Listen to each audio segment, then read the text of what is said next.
everyone, so if you're watching this video, I'm going to guess that you are thinking about going platinum blonde. So I thought that I would share my recent experience of going platinum blonde and just kind of talk you through the process, what to expect, things that I think are important when you're thinking about going this kind of hair colour or going any other extreme hair colour that means that you're going to have to bleach your hair.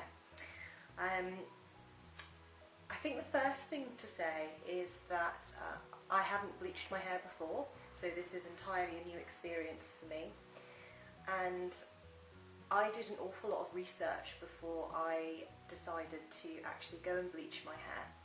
I think that that's really important. I think it's a very important thing to make sure that you do as much research as you can and really know the reality of bleaching your hair. But I suppose that's the kind of person I am.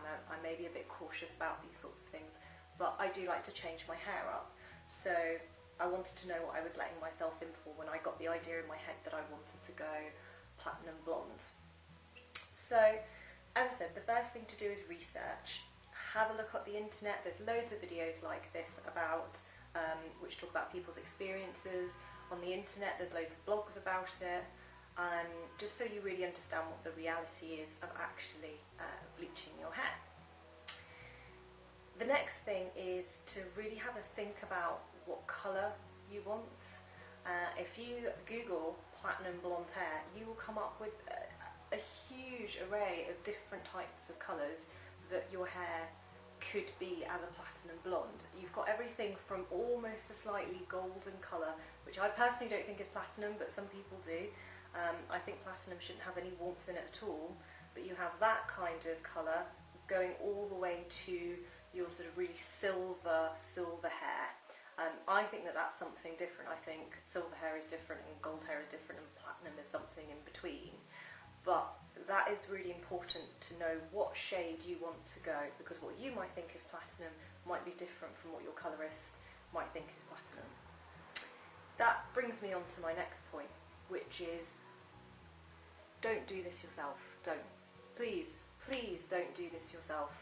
You will see so many videos out there of people bleaching their own hair, and there was one video I saw of this poor girl who decided she was going to bleach her hair herself. She went ahead and did it. She made such a mess of it that she had to go to a salon to get it corrected, and in the end had to spend more money getting it corrected than what she would have paid had she just gone to the salon in the first place.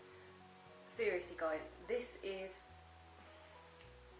it's really important that you go to a stylist, to go to somebody who knows what they're doing. Even if you're somebody who knows an awful lot about hair, I consider myself to be one of those people. I'm quite happy to colour my own hair, use professional products at home, but that is colouring rather than bleaching. Bleaching is a different ballgame. Don't do it at home, especially not the first time. Please don't do it. So you need to find yourself a colourist that you're comfortable with. You might want to go and get a couple of different opinions. What you definitely want to do is to get a strand test.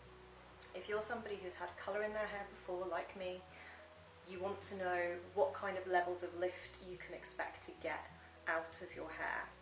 Your hair might not be able to get to that lightness that you want to achieve, or it might have a lot of colour underneath it, which means it's going to be very difficult to cut through all that colour. Really what you're doing when you're bleaching your hair is removing any kind of colour that's in it, whether it's natural or fake, I suppose, and you're sort of getting down to the base keratin, and that's why it goes yellow. I read that somewhere, so I hope that's right.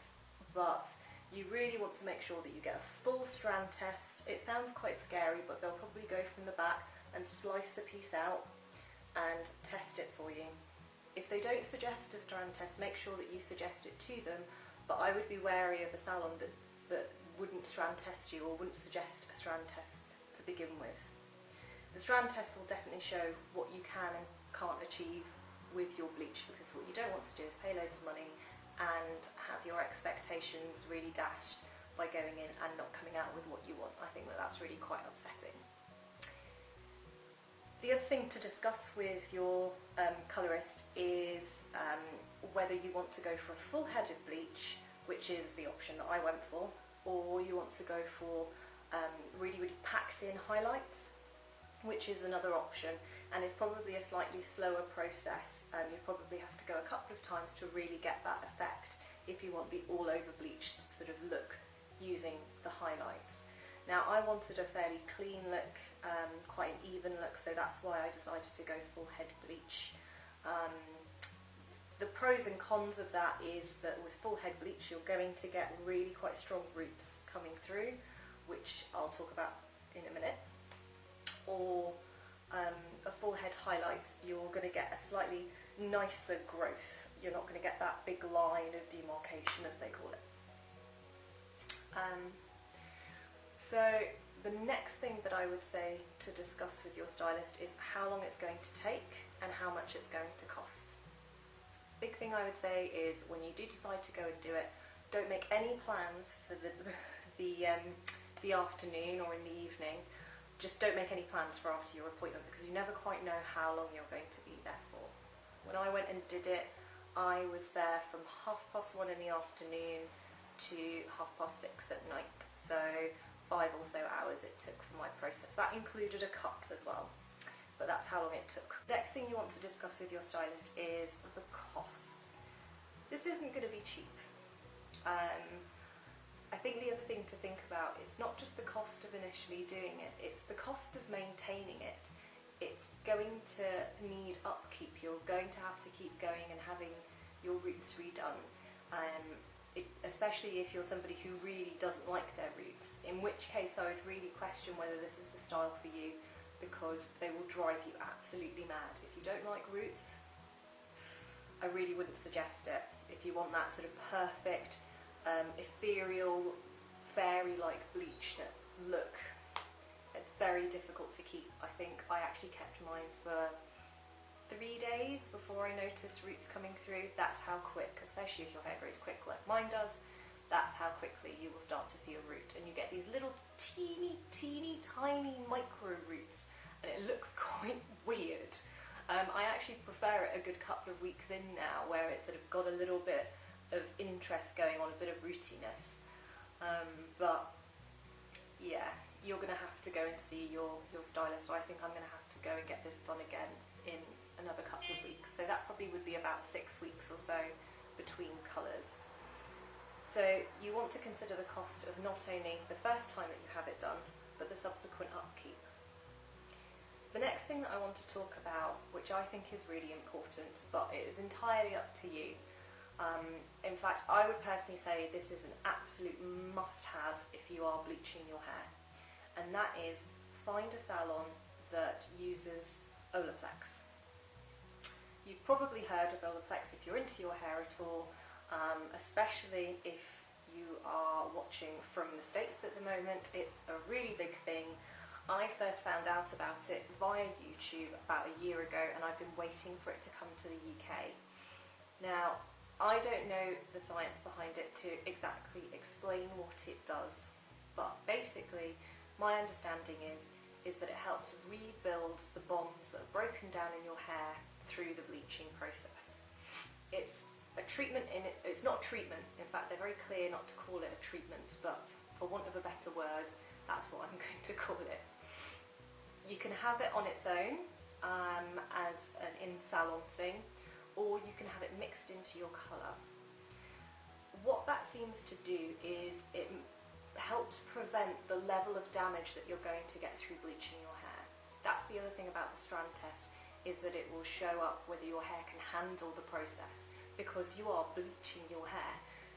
It's a harsh process. You need to make sure that your hair isn't going to snap off. The Olaplex allows, I believe, a higher level of bleach volume to be used, so you can achieve a higher level of lift in a shorter period of time. But I think what the Olaplex does is it almost counterbalances it, and it brings the volume down a level.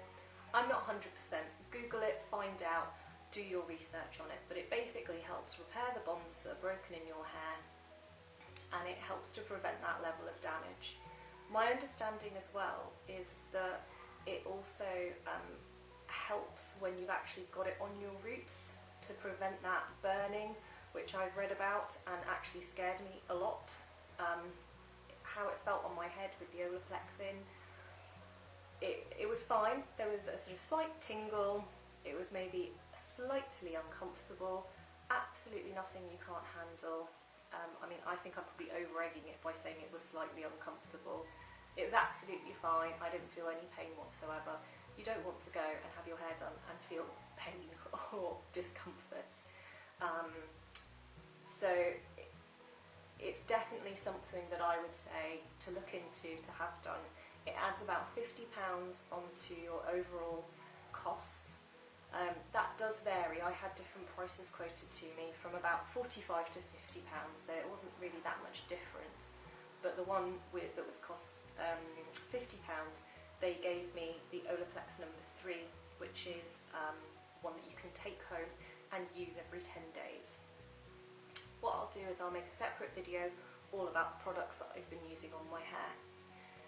The thing with the Olaplex is, don't be under any illusions. I personally think, I mean, I haven't bleached my hair before without it, so I can't compare. I have definitely found my hair to be a lot drier, a lot more unmanageable since I bleached my hair, and that's the reality of it.